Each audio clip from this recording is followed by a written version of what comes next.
네, 오늘 레위기 10장 1절부터 11절 말씀을 저는 네 문단으로 나누어 보았습니다. 1절과 2절은 나답과 아비후의 심판과 또 3절부터 5절은 심판의 처리, 그 다음에 6절부터 7절은 엘르아살과 이다말을 향한 메시지와 또 8절부터 11절은 제사장에게 내린 금주 규례로 나누어 보았습니다. 먼저 레위기 9장에서는 첫 제사를 하나님께 드렸고 속죄와 번제와 화목제를 드렸을 때 하나님은 불로 응답하셨습니다. 하나님의 불이 떨어지자 모든 이스라엘 백성들은 두려워하고 떨며 하나님께 영광을 돌려드렸습니다. 그분은 하나님의 임재였고 하나님의 영광이고 하나님의 응답이었고 하나님께서 이스라엘 백성들을 축복하는 축복의 제사였습니다. 그러나 오늘 10장에서의 말씀은 그 불이 대제사장 아론의 두 아들 나답과 아비후를 삼키는 놀라운 사건이 되었습니다. 하나님의 불은 영광이고 응답이지만 그 불로 하나님을 섬기지 않고 우리의 영광을 드러내거나 우리의 인본주의적 모습을 나타낼 때 그 불은 오히려 우리를 삼키는 불이 됩니다. 오늘 본문 말씀은 무서운 사건이면서도 이 말씀은 나답과 아비후의 죽음을 통해 하나님의 무서운 심판을 말하고 있습니다. 레위기 10장 1절부터 11절 말씀은 이 아론의 두 아들의 죽음을 어떻게 해석하고 적용해야 하는지, 그리고 다른 불이 무엇이며 하나님께서 이 사건을 통해 우리에게 주시는 교훈이 무엇인지 말씀을 통해 알아보겠습니다. 먼저 레위기 10장 1절부터 2절에 말씀이 있는데 저는 이것을 새 번역 성경으로 한번 제가 읽어드리겠습니다. 아론의 아들 가운데서 나답과 아비후가 제각기 자기의 향로를 가져다가 거기에 불을 담고 향을 피워서 주님께로 가져갔다. 그러나 그 불은 주님께서 그들에게 명하신 것과는 다른 금리된 불이라고 되어 있습니다. 1절에 여호와께서 명령하시지 아니하신 다른 불에서 먼저 올바른 불은 무엇이냐면 이 불은 위임 제사를 드리고 나서 하늘에서 떨어진 불로서 레위기 9장 24절 말씀에 불이 여호와 앞에서 나와 제단 위에 번제물과 기름을 사른지라 온 백성이 이를 보고 소리 지르며 엎드렸더라 하고 되어 있습니다. 이 불은 하나님께서 보낸 불로서 거룩한 불입니다.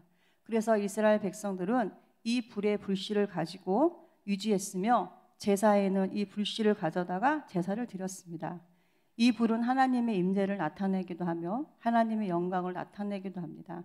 그런데 하나님의 영광이 바로 임하면 살아있는 피조물들은 다 죽습니다. 왜냐하면 이 불은 죄가 있는 모든 것을 다 소멸하기 하는 불이기 때문입니다.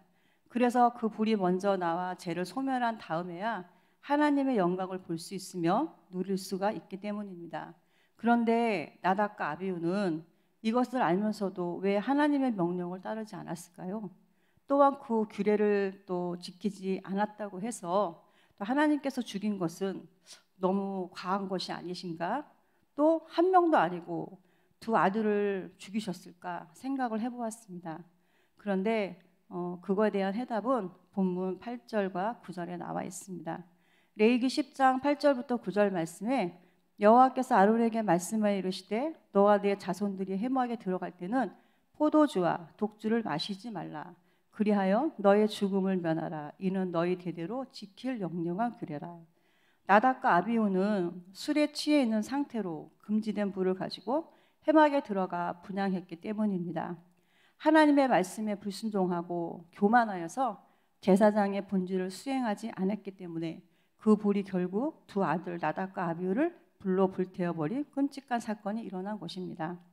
출애굽기 30장 9절 말씀에 너희는 그 외에 다른 향을 사르지 말며 번제나 소례를 드리지 말며 전제의 술을 붓지 말며라고 되어 있고, 또 30장 37절 말씀에도 내가 여호와를 위하여 만든 향은 거룩한 것이니 너희를 위하여는 그 방법대로 만들지 말라라고 말씀하고 계십니다.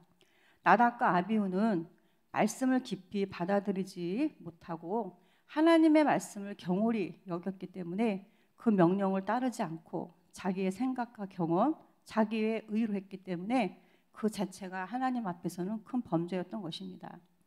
본문 3절을 보시면 모세가 이제 아론에게 이르되 이는 여호와의 말씀이라 이르시기를 나는 나를 가까이 하는 자 중에서 내 거룩함을 나타내겠고 온 백성 앞에서 내 영광을 나타내리라 하셨느니라.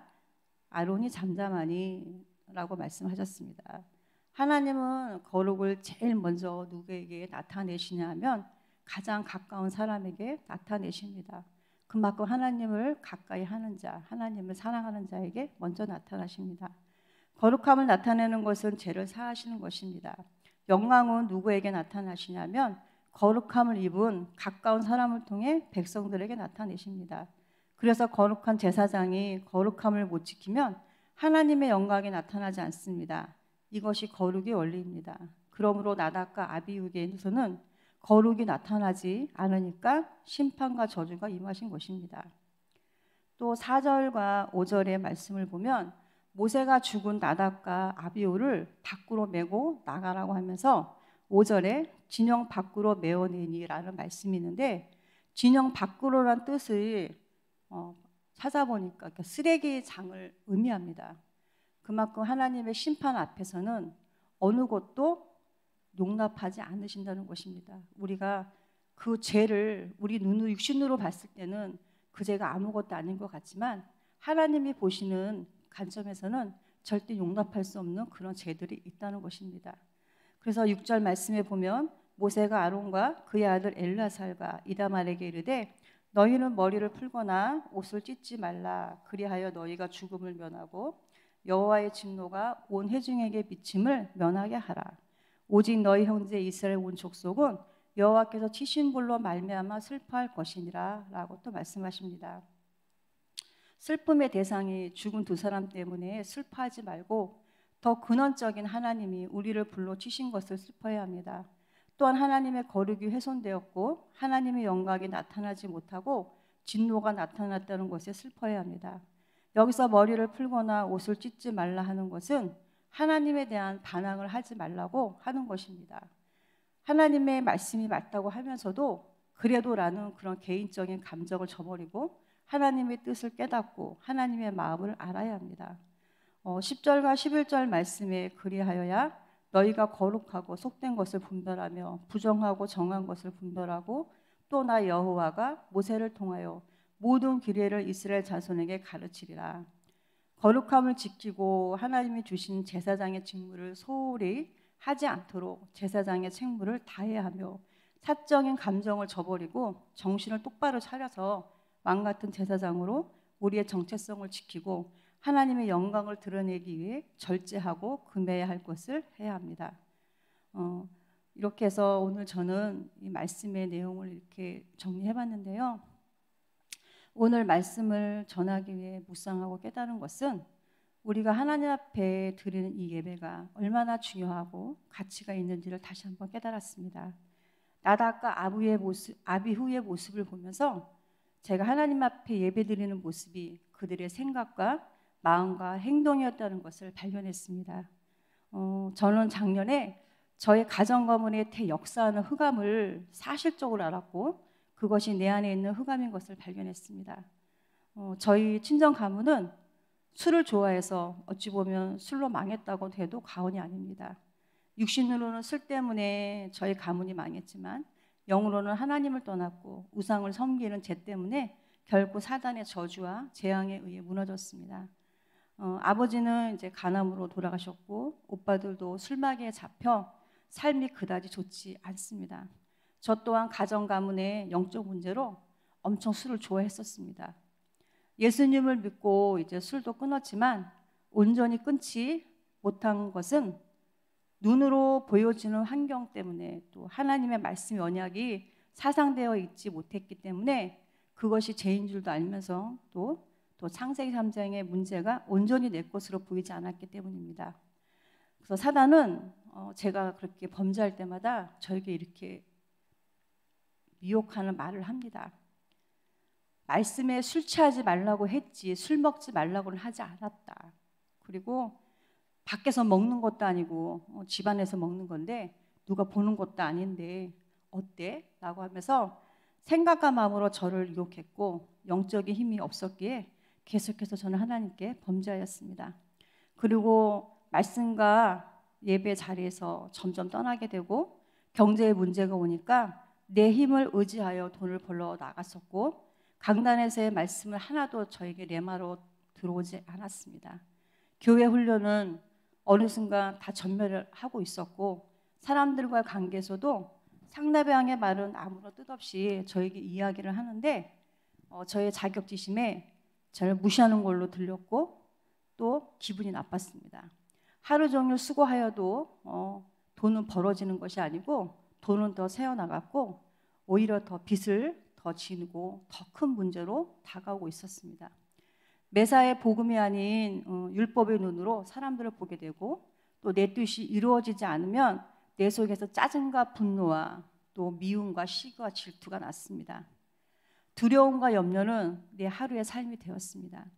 그것이 저의 유괴 생각, 또 사단이 주는 거짓자, 나의 인본주의로 하나님과 원수가 되어서 하나님이 원하시는 예배가 아닌 내 안에 있는 그 다른 불로 하나님 앞에 예배를 드리는 자리에 있었습니다. 그리고 매 순간 불신앙으로 얽매이기 쉬운 죄에 있었습니다. 그래서 하나님은 절대 거룩하지 않고 죄 있는 저를 축복하고 싶어도 축복하실 수 없었습니다. 왜냐하면 하나님은 제가 있는 곳에 절대로 함께 하실 수 없기 때문입니다.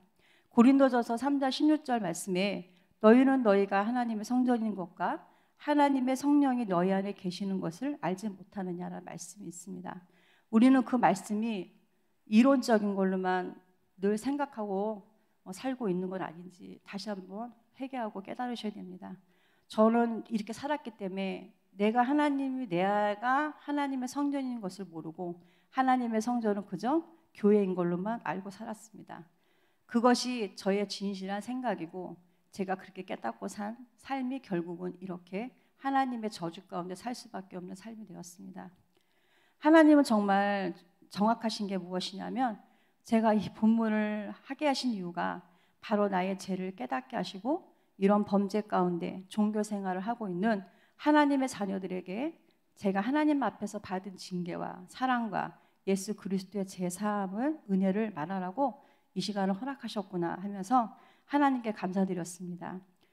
제가 작년에 2번이나 이제 병원에 입원을 했었습니다.